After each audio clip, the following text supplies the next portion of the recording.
రాయలసీమ యాత్ర 4వ భాగానికి మీ అందరికీ పునఃస్వాగతం.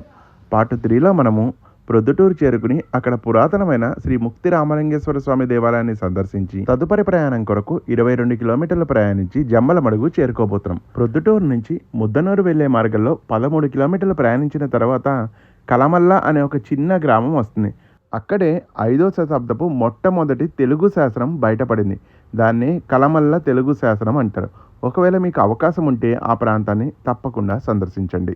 ఇదే కాకుండా ఎర్రగుంట్ల వెళ్ళే మార్గంలో కూడా వచ్చే ఎర్రగుడిపాడు అనే ఒక చిన్న గ్రామంలో మొట్టమొదటి తెలుగు గద్య శాసనం కూడా బయటపడింది. మీకు ఒకవేళ అవకాశం ఉంటే ఈ 2 ప్రదేశాలని సందర్శించడానికి ప్రయత్నించండి. ఇప్పుడు సమయం సాయంత్రం 6 గంటలు కావస్తుండడం బట్టి మేము ఆ ప్రాంతాన్ని చూడడం కుదరలేదు. అండ్ మేము చేరుకున్నాము జమ్మలమడుగు. 1980, 90, 2000 మధ్యకాలంలో కడప, జమ్మలమడుగు వంటి ప్రాంతాలన్నీ ఫ్యాక్సినిజానికి కేర్ ఆఫ్ అడ్రస్గా ఉండేవి. ప్రస్తుతం ఆ ప్రభావం తగ్గిందనే చెప్పవచ్చు. అండ్ జమ్మలమడుగు వస్తే మీరు ఖచ్చితంగా టేస్ట్ చేయండి చల్లని మజ్జిగ. ఇక్కడ చిన్న చిన్న బాటిల్స్లో కేవలం 20 రూపాయలకే మనకి మజ్జిగని అమ్ముతూ ఉంటారు. జమ్మలమడుగు అనంతరం మా ప్రయాణాన్ని ప్రసిద్ధమైన గండికోట వైపు ప్రయాణాన్ని సాగిస్తున్నాం. జమ్మలమడుగు నుంచి గండికోట సుమారు 17 కిలోమీటర్లు ఉంటుంది. మార్గము ఎర్రరాతి గుట్టల మీదుగా సాగుతూ ఉంటుంది. చుట్టూరా ఏ విధమైన పల్లెటూరు లేకుండా ఎంతో ప్రశాంతంగా ఉంటుంది గండికోట. మేము రాత్రి 8:30కి గండికోట చేరుకున్నాము. ఇక్కడ మంచి మాకు రిసార్ట్ దొరికింది. వాళ్ళు 2000 వరకు చెప్పారు. మేము బేరమాడి 1300కే తీసుకోవడం జరిగింది. పౌర్ణమి సమయాల్లో గండికోట తీరాన స్టే చేయడం ఒక అందమైన అనుభూతి. అండ్ శుభోదయం ఫ్రమ్ గండికోట. ఈ మధ్యకాలంలో సోషల్ మీడియాలో బాగా పాపులర్ అయిన ప్రదేశం ఆంధ్రప్రదేశ్లోని గండికోట. ముఖ్యంగా తమిళనాడు మరియు కర్ణాటక నుంచి అనేక మంది యువత బైక్ రైడ్ చేసుకుని మరీ ఈ ప్రాంతానికి చేరుకుంటూ ఉంటారు. శని ఆదివారాల్లో ఈ ప్రాంతం విపరీతమైన రద్దీగా ఉంటుంది. అయితే మేము చేరుకున్న సమయం గురువారం కాబట్టి, అది కాక ఉదయాన్నే మా ప్రయాణాన్ని మొదలుపెట్టాం కాబట్టి ప్రశాంతంగా మేము ఈ ప్రదేశాన్ని సందర్శించడం జరిగింది. గండికోట రంగానే గుర్తొచ్చేది గ్రాండ్ క్యానియన్తో పాటు ఒక పురాతనమైన శ్రీ మాధవస్వామి దేవాలయం. 15, 16వ శతాబ్దాల మధ్యన విజయనగర నిర్మాణ శైలిలో నిర్మించిన ఈ దేవాలయం ఈ ప్రాంతానికే ఒక హైలైట్. గోపీచంద్ నటించిన సాహసం మూవీలోని అనేక సన్నివేశాలు ఈ దేవాలయం వద్దనే చిత్రీకరించడం జరిగింది. అనంతరం మనం గండికోట అంటేనే ముఖ్యంగా గుర్తొచ్చే the great grand canyon of ఇండియాని చూడబోతున్నాం. ఎర్రమలగా పిలువబడే ఈ కొండల మధ్య నుంచి సుమారు 7 కిలోమీటర్లు పెన్నా నది ప్రవహించడంతో ఈ గ్రాండ్ క్యానియన్ ఏర్పడడం జరిగింది. దీని గురించిన పూర్తి సమాచారంతో విడిగా ఒక వీడియో కూడా తీయడం జరిగింది. ఈ ప్రదేశాలను సందర్శించిన అనంతరం మేము ఇక్కడ తిన్న వేడి ఇడ్లీ. ఇక గండికోటకి వీడుకోలు పలికి మన ప్రయాణాన్ని 60 కిలోమీటర్లు సాగించి కర్నూలు జిల్లాలోనే ప్రసిద్ధమైన భారతదేశంలోనే 2వ అతిపెద్ద గుహలుగా పేరొందిన బెలూం గుహల్ని చేరుకోబోతున్నాం. మార్గ మధ్యలో మనకి సిమెంట్ ఫ్యాక్టరీలు, పచ్చని పొలాలు, పంటలతో రాయలసీమ వానాకాలంలో ఎంతో రమణీయంగా ఉంది. మనం బెలూం గుహలకి చేరుకున్నాము. ఈ బెలూం అనే పదము సంస్కృత పదమైన బిలం నుంచి వచ్చింది. కాలక్రమేణా అది బిలం కాస్త బెలూంగా మారింది. ఇక దీనికి ఎంట్రీ ఫీజు వచ్చేసి పెద్దలకైతే 70 రూపాయలు, పిల్లలకి 35 రూపాయలు అండ్ విదేశీయులు అయితే 300 రూపాయలు. అండ్ దీని టైమింగ్స్ వచ్చేసి మార్నింగ్ 9 to ఈవినింగ్ 5. వీటిని మొదటగా 18వ శతాబ్దంలో బ్రిటిష్ అధికారి కనుగొనగా 19వ శతాబ్దంలో జర్మన్ శాస్త్రవేత్తలు అనేక పరిశోధనలు చేయడం జరిగింది. తదనంతరం 2007వ సంవత్సరంలో భారత ప్రభుత్వం వారి ఈ ప్రాంతాన్ని అభివృద్ధి పరిచి ప్రజా సందర్శనకై ఏర్పాట్లు చేయడం జరిగింది. ఈ గుహ అనేక శాఖలుగా విస్తరించి ఉంది. దీని యొక్క పూర్తి పొడవు 3.2 కిలోమీటర్ల వరకు వ్యాపించి భారతదేశంలోనే 2వ అతిపెద్ద గుహలుగా రికార్డుకి ఎక్కింది. ఇక్కడ లభ్యమైన పురాతనమైన నాణేలు మరియు వస్తువుల్ని బట్టి ఈ ప్రాంతం సామాన్య శకం పూర్వము బౌద్ధులకి మరియు జైన సన్యాసులకి ఒక ఆవాసంగా ఉండేదని చెప్పవచ్చు. ఈ గుహలో ఎటువంటి తినుబండారాలకి అనుమతి లేదు. అంతేకాకుండా ఇది ప్లాస్టిక్ ఫ్రీ జోన్. దీని సందర్శనకు మనకు మొత్తం పట్టే సమయం 2 నుండి 3 గంటలు. అంతేకాకుండా కొంచెం ఆస్మా పేషెంట్లు, పెద్ద వయసు గలవారు ఈ ప్రాంతాన్ని స్కిప్ చేయడం ఉత్తమం. ఇక్కడ దగ్గరలోనే 41 అడుగుల భారీ బుద్ధుడి విగ్రహాన్ని కూడా స్థాపించడం జరిగింది. ఈ బెలూం గుహలు ఒకప్పటి బౌద్ధ సన్యాసుల నివాస గృహాలు. ఆ కారణం చేతనే వారి గుర్తుగా ఇక్కడ భారీ బుద్ధుని విగ్రహాన్ని నిర్మించారు. ఇంతటి విశిష్టత కలిగిన ఈ గుహలు ఇంకా అభివృద్ధి చెందాల్సి ఉంది. ఇక్కడ దగ్గరలో చెప్పుకోదగిన హోటల్ కానీ రెస్టారెంట్ కానీ మనకు అందుబాటులో ఉండవు. అనంతరం మా ప్రయాణాన్ని 45 కిలోమీటర్లు సాగించి కర్నూలు జిల్లాలోనే ప్రముఖ పుణ్యక్షేత్రమైన శ్రీ యాగంటి ఉమామహేశ్వర దేవాలయానికి అయితే సాగిస్తున్నాం. ఒకప్పుడు అందరిళ్లలో నేల మీద బేతంచెల్ల బండరాలనే వాడేవారు. అయితే కాలక్రమేణా ప్రస్తుతం టైల్స్ రావడంతో వాటి వినియోగం తగ్గింది. వాటికి సంబంధించిన అనేక కంపెనీలు ఈ ప్రాంతంలో కలవు.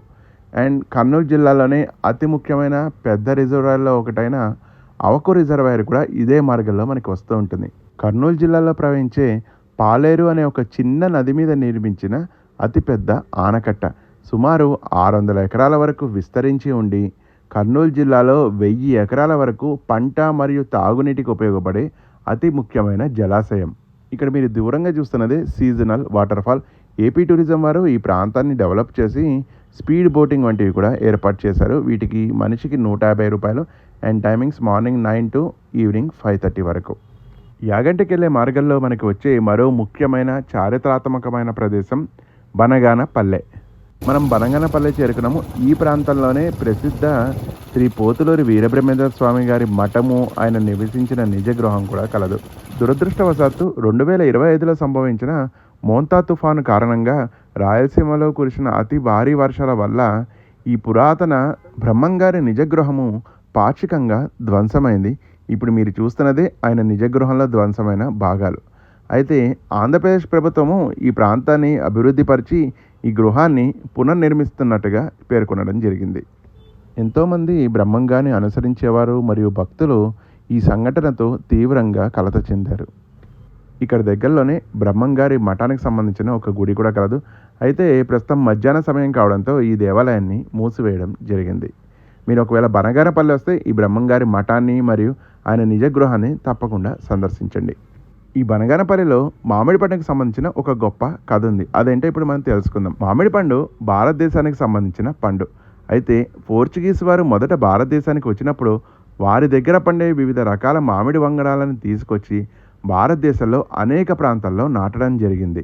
వాటిలో 2 ప్రదేశాల్లోని మామిడి మాత్రం అద్భుతమైన రుచి వచ్చింది. అందులో మొదటిది మహారాష్ట్రలోని రత్నగిరి ప్రాంతం కాగా రెండోది మన ఆంధ్రప్రదేశ్లోని బనగానపల్లి. పోర్చుగీస్ వారు దీన్ని పలకడం రాక బ్యాంగినపల్లి అనడంతో ఇదేదో కొత్త పేరు అనుకుని మన తెలుగు వాళ్ళు బంగినపల్లిగా మార్చారు. భారతదేశంలోనే అతి గొప్ప మామిడి రుచుల్లో ఒకటైన బంగినపల్లి మన తెలుగు ప్రాంతంలో ఉండడం మనందరం గర్వించదగ్గ విషయం. బనగానపల్లి దాటిన తర్వాత యాగంటికి వెళ్ళే మార్గంలో వచ్చే అతి ముఖ్యమైన ప్రాంతమే నవాబు బంగ్లా. దీన్నే అరుంధతి ప్యాలెస్ అని కూడా అంటారు. ప్రముఖ సినీ నటి అనుష్క నటించిన అరుంధతి సినిమాలోని ఎక్కువ భాగాలు ఇక్కడే తీయడంతో దీన్ని అరుంధతి మహల్గా పేరుగాంచింది. దీన్ని 16వ శతాబ్దంలో ఈ ప్రాంతాన్ని పరిపాలించిన నవాబుల చేత నిర్మించబడింది. బయట నుంచి ఇంత అద్భుతంగా కనిపిస్తున్నా లోపల మాత్రం చాలా అధ్వానంగా ఉంది. దీన్ని కూడా అభివృద్ధి పరచాల్సిన ఆవశ్యకత ఎంతగానో ఉంది. పచ్చని పంట పొలాలను దాటుకుంటూ ఎర్రమల కొండల గుండా ప్రయాణిస్తూ ఆ కొండల లోయలో ఉన్న ఒక అందమైన శివకేశవ క్షేత్రమైన యాగంటికి మనం చేరుకున్నాం. అగస్త్య మహాముని చేత ప్రతిష్ఠితమైన ఈ దేవాలయం మొదటగా వైష్ణవ క్షేత్రం, తదనంతరం ఇది శైవ క్షేత్రంగా మారింది. 13వ శతాబ్దంలో విజయనగర సామ్రాజ్యాన్ని స్థాపించిన హరిహర మరియు బుక్కరాయలు ఈ దేవాలయాన్ని నిర్మించడం జరిగింది. ఈ దేవాలయం యొక్క విశిష్టత నందిలోట్లోంచి నిరంతరం ప్రవహించే స్వచ్ఛమైన నీరే ఈ కోనేరు. ఈ విధమైన దేవాలయాలు రాయలసీమలో ముఖ్యంగా కర్నూలు జిల్లాలో సుమారు 4కు పైనే ఉన్నాయి. ఈ ప్రాంతంలో కోతులు మరియు కొండముచ్చుల బెడద చాలా ఎక్కువగా ఉంటుంది. కాబట్టి దర్శనకై వచ్చిన భక్తులు ఎంతో జాగ్రత్తగా ఉండాలి. యాగంటి అనగానే అందరికీ గుర్తొచ్చేది యాగంటి బసవన్న. ఇక్కడ బసవన్న నిరంతరం పెరుగుతుందని భక్తుల విశ్వాసం. బ్రహ్మంగారి కాలజ్ఞానంలో కలియుగాంతం నాడు ఈ యాగంటిలోని బసవన్నే లేచి రంకేస్తుంది అని చెప్పబడింది. ఒకసారి స్వామివారిని దర్శించుకుందాం. ఇక్కడ భగవంతుని దర్శించడానికి కూడా 20 రూపాయలు టికెట్ తీసుకోవాలి. అది ఎందుకని ప్రశ్నించగా వాళ్ళు ఆలయ అభివృద్ధి కోసమని చెప్తున్నారు. యాగంటిలో మొత్తం 2 పుష్కరణలు ఉంటే ఒకటి బయట పుష్కరిణి, ఇది లోపటి పుష్కరిణి. ఇక్కడ నీరు చాలా స్వచ్ఛంగా ఉంటుంది.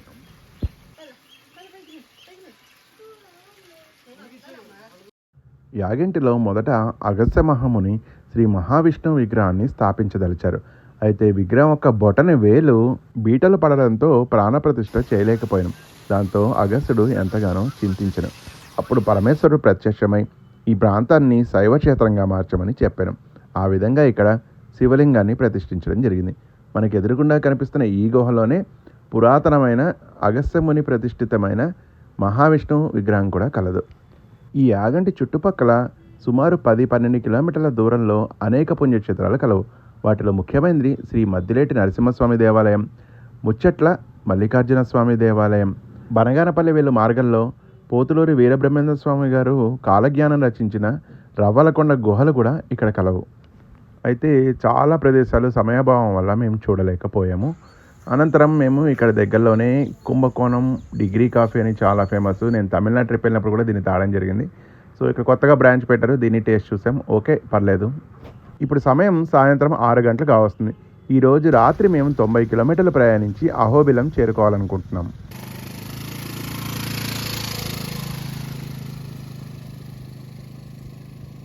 మోంతా తుఫాను కారణంగా రాయలసీమలో వానలు విపరీతంగా పడుతున్నాయి. దాని కారణంగా చిన్న చిన్న పల్లెటూళ్ళలోని వాగులు వంకలు పొంగి ఇలా రోడ్ల మీదే నీరు ప్రవహిస్తుంది. మా రాయలసీమ యాత్రలో ఈ విధంగా కాలువల్ని దాటి ప్రయాణించడం ఇప్పటికీ ఇది 5వసారి.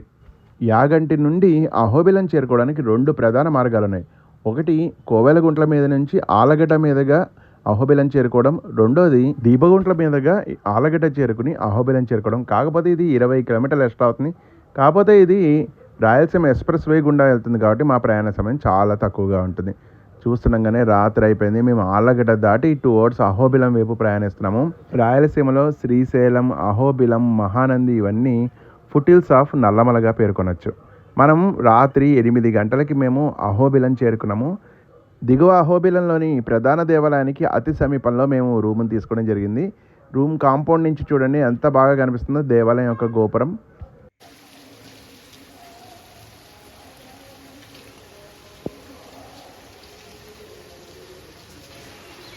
శుభోదయం ఫ్రమ్ అహోబిలం. ఇప్పుడు సమయం ఉదయం 7 గంటలు కావస్తుంది. అయినప్పటికీ ఎడతెరిపి లేకుండా వాన కురుస్తూనే ఉంది. మేము వెయిట్ చేసి ఇంకా ఆ వానలోనే స్వామివారి దర్శనానికి అయి బయలుదేరాము. వానలు బాగా పడడంతో దేవాలయం చాలా ఖాళీగా ఉంది. ఆంధ్రప్రదేశ్లోని ప్రముఖ వైష్ణవ క్షేత్రాల్లో అహోబిలం ఒకటి. అదేవిధంగా శ్రీ మహావిష్ణువు యొక్క 108 దివ్య దేశాల్లో కూడా ఈ దేవాలయం ఒకటి. దేవాలయం ఖాళీగా ఉన్నప్పటికీ ముందుగా శీఘ్ర దర్శనం వాళ్ళని వదిలి అరగంట అనంతరం ఉచిత దర్శనం వాళ్ళని వదిలారు. మూల విరాట్ని సందర్శించుకుందాం. ఓం నమో నారసింహాయ నమః. ఈ దేవాలయాన్ని మొదట విజయనగర చక్రవర్తి శ్రీకృష్ణదేవరాయలు అభివృద్ధి పరచగా తదనంతరం గోల్కొండ నవాబులు దీన్ని పాక్షికంగా ధ్వంసం చేశారు. అయితే 1584 సంవత్సరంలో అహోబిల 7వ పీఠాధిపతి ఆలయాన్ని స్వాధీనపరుచుకుని తిరిగి పునర్నిర్మించడం జరిగింది. ఈ దిగువ అహోబిల దర్శనం అనంతరం మన ప్రయాణాన్ని 8 కిలోమీటర్లు సాగించి నల్లమల్ల కొండల్లో కొలువై ఉన్న శ్రీ ఎగువ అహోబిల నరసింహస్వామిని దర్శించుకుందాం. వాన నిరంతరం కురుస్తూనే ఉంది. అయితే ఎగువ అహోబిలానికి వెళ్ళే మార్గం అత్యంత రమణీయంగా ఉంది. చిన్న చిన్న సెలయేళ్ళు, జలపాతాలు, పచ్చని ప్రకృతితో ఎంతో సందడిగా ఉంది. రోడ్లు కూడా చాలా చాలా బాగున్నాయి. ప్రధాన దేవాలయానికి 1 కిలోమీటర్ ముందుగానే ప్రైవేటు వాహనాలన్నీ నిలుపుదల చేసి ఇలా దేవాలయ వారి ఉచిత వాహనంలో తీసుకెళ్లడం జరిగింది. మేము అహోబిలానికి చేరుకున్నాము. ఎంత రమణీయంగా ఉందో చూడండి. ఈ ప్రకృతి ఒక హిల్ స్టేషన్లో వచ్చిన ఫీలింగ్ కలుగుతుంది. అందమైన నల్లమల ఫారెస్ట్లో ఇక్కడే నవనారసింహ క్షేత్రాలు కూడా ఉంటాయి. ఈ భూమండలంలోని సకల జనులని ప్రహ్లాదుడిని రక్షింపదలచి హిరణ్యకశపుణ్ణి సంహరించడానికి స్వామివారు నరసింహుని అవతారమెత్తి ఈ భూమి మీద అడుగుపెట్టిన మొట్టమొదటి ప్రాంతమే ఈ అహోబిలం. ఆలయ విశిష్టత మరియు చరిత్రని వివరిస్తూ ప్రత్యేకంగా ఓ వీడియో తీయదలిచాను. ఆసక్తి గలవారు అది చూడగలరు. ఒకసారి మనం మూల విరాట్ని సందర్శించుకుందాం.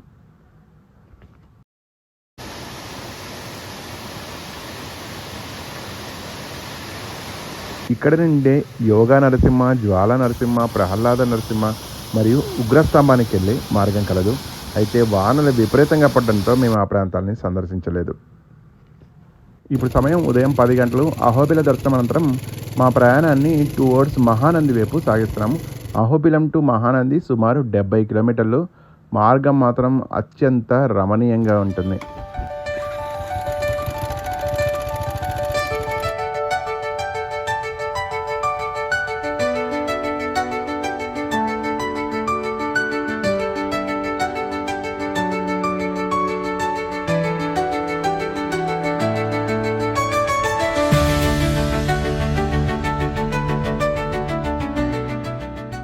ఓవైపు వానలు కురుస్తున్న రైతులు మాత్రం రోడ్ల మీద ఈ విధంగా ధాన్యాన్ని ఎండబెట్టుకుంటూ ఉన్నారు. రాయలసీమలో ముఖ్యంగా కర్నూలు, నంద్యాల జిల్లా పూర్తిగా పచ్చదనంతో, పంటలతో నిండి ఉంటుంది. మనందరం ఎక్కువగా తినే రైసు సోనా మసూరి కర్నూలుకి సంబంధించిందే. మహానందికి వెళ్ళు మార్గంలో సుమారు 20-30 కిలోమీటర్ల వరకు మాకు ఇలా నాన్ స్టాప్గా వరి చేలు వస్తూనే ఉన్నాయి. ఇక్కడ కాసేపు మేము టైంను కూడా స్పెండ్ చేయడం జరిగింది.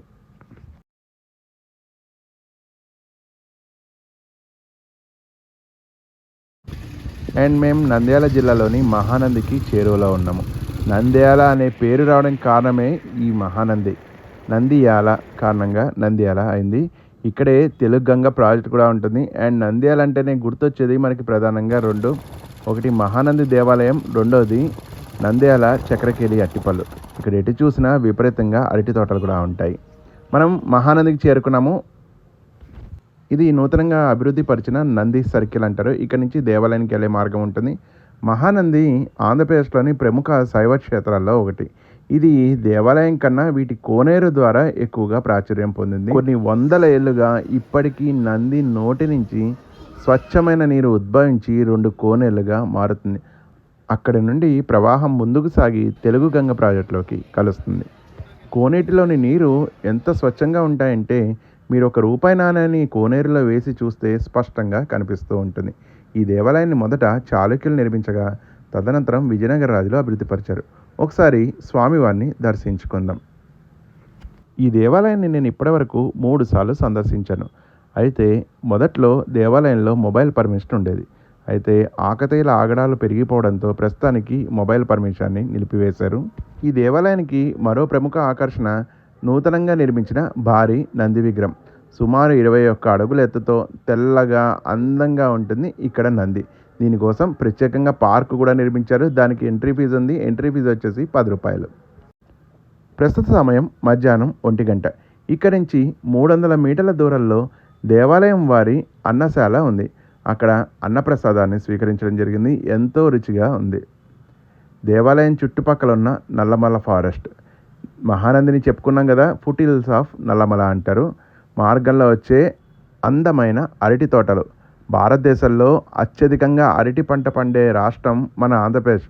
అందులోనూ ముఖ్యంగా అనంతపురం జిల్లా మరియు ఈ నంద్యాల జిల్లాల్లో అత్యధికంగా అరటి పంటలు ఉంటాయి. ఇక్కడ దగ్గరలోనే ఉన్న రైతుల దగ్గర మేము అరటిపళ్ళను కొనుగోలు చేయడం జరిగింది.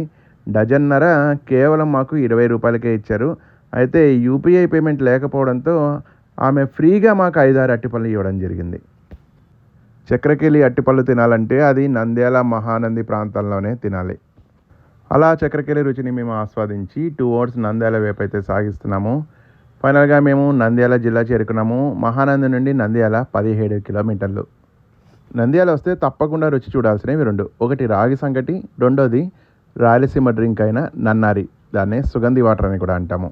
నంద్యాల రాయలసీమలోని కర్నూలు, అనంతపురం, తిరుపతి, కడప తర్వాత వచ్చే పెద్ద పట్టణాల్లో ఒకటి. నంద్యాల సమీపంలో బిలాస్వర్గం గుహలు మరియు జేఎస్డబ్ల్యూ వాలీ బాలాజీ దేవాలయం కూడా ఖచ్చితంగా చూడవలసిన ప్రదేశాలు. మనము నంద్యాల నుండి టువర్డ్స్ కర్నూలు వైపు రాయలసీమ ఎక్స్ప్రెస్ వే గుండా ప్రయాణిస్తున్నాము. నంద్యాల నుంచి 22 కిలోమీటర్లు ప్రయాణించిన తర్వాత మనకు వచ్చే ముఖ్యమైన పురాతన దేవాలయాల్లో ఒకటి పాణ్యం సమీపంలోని శ్రీ పినాకేశ్వర స్వామి దేవాలయం. దీని గురించి నేను ఇంతకుముందే ఒక వీడియో కూడా తీయడం జరిగింది. ఈ దేవాలయం అతి పురాతన దేవాలయం కావడంతో గ్రామానికి చాలా దూరంగా పొలాల మధ్యన ఉంటుంది. మనం పాణ్యం గ్రామం నుండి సుమారు 2 కిలోమీటర్ల లోపలికి ప్రయాణించి శ్రీ పాణికేశ్వర స్వామి దేవాలయాన్ని చేరుకున్నాం. ఈ ప్రాంతాల్లో కూడా కోతులు విపరీతంగా ఉన్నాయి. మేము వచ్చిన సమయం సాయంత్రం 4 గంటలు కావడంతో ప్రధాన గర్భాలయాన్ని మూసివేయడం జరిగింది. ఇక్కడ ఉన్న స్వామివారిని ఒకసారి దర్శించుకుందాం. ఈ దేవాలయాన్ని మొదట చాళుక్యులు నిర్మించారు. ఇక్కడ పురాతనమైన మన తెలుగు శాసనాలు కూడా అనంతరం మరో ప్రధాన గర్భాలయాన్ని విజయనగర రాజుల సామంతులచే నిర్మింపబడింది. ఇలాంటి నిర్మానుష ప్రాంతాల్లో ఉండే పురాతన దేవాలయాల్ని సందర్శించడం, పరిరక్షించడం మనందరి బాధ్యత. ప్రస్తుతం ఈ దేవాలయం ఏఎస్ఐ వారి అధీనంలో ఉంది. తిరిగి మా ప్రయాణాన్ని రాయలసీమ ఎక్స్ప్రెస్ వే గుండా సాగిస్తున్నాము టువర్డ్స్ కర్నూలు వైపు. అయితే మార్గ మధ్యలో ఎర్రరాతి కొండలతో ఈ ప్రాంతం అంతా ఎంతో సుందరంగా ఉంటుంది. రాయలసీమ అంటేనే మనందరికీ గుర్తొచ్చేది ఈ ఎర్రరాతి దిబ్బలే కదా. ఆంధ్రప్రదేశ్లో 2 రకాల కొండలు ఉంటాయి. వాటిని ఒకటి ఎర్రమలని, రెండోది నల్లమలని అంటారు. రాయలసీమలో ఉన్న ఈ ప్రాంతాలన్నీ ఎర్రమల కొండలు. పాణ్యం నుండి కర్నూలు వైపు ప్రయాణిస్తుంటే హైవే మీదనే సుమారు 27 కిలోమీటర్ల తర్వాత కాల్వబుగ్గ శ్రీ రామలింగేశ్వర స్వామి దేవాలయం అని పురాతన దేవాలయం వస్తుంది. ఈ దేవాలయం యొక్క విశిష్టత శివలింగం నుండి నిరంతరం నీటి ద్వారా ప్రవహిస్తూ ఉంటుంది. అందుకే దీన్ని కూడా బుగ్గ రామలింగేశ్వర స్వామి దేవాలయం అంటారు. ఇక్కడున్న కోనేరులో కూడా నీరు ఎంతో స్వచ్ఛంగా ఉంటుంది. ఇదే కాలువబుగ్గ దేవాలయం యొక్క కోనేరు. ఈ విధంగా నంది నోటి నుంచి నీరు వచ్చి ఒక కాలువగా ఒక కోనేరుగా మారడం రాయలసీమలో ఇది 4వ దేవాలయం. ఓ పక్క వానలు పడుతున్న ఆ కోనేటిలోని నీరు చూడండి ఎంత స్వచ్ఛంగా ఉందో. మేము కర్నూలు దగ్గరలో చేరుకుంటున్నాము. కర్నూలుకి ఒక ఎయిర్పోర్ట్ ఉంది, దాన్నే ఓర్వకల్ అనే ప్రాంతంలో ఉంటుంది.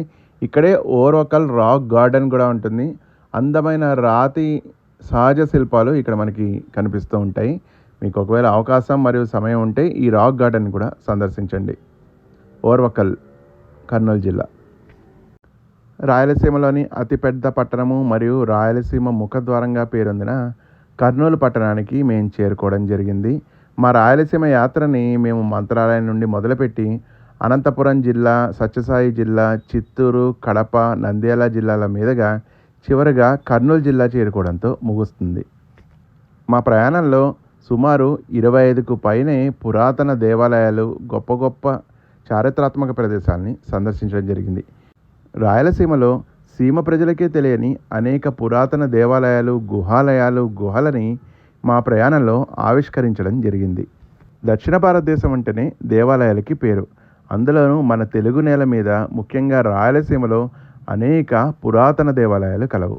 నాకున్న పరిజ్ఞానంతో నాకు తెలిసిన కొన్ని దేవాలయాల్ని ఈ వీడియోల రూపంలో మీ ముందుకు తేవడం జరిగింది. నా ఈ ప్రయాణం మీ అందరికీ నచ్చిందని భావిస్తూ భారత సాంప్రదాయాలు వర్ధిల్లాలి.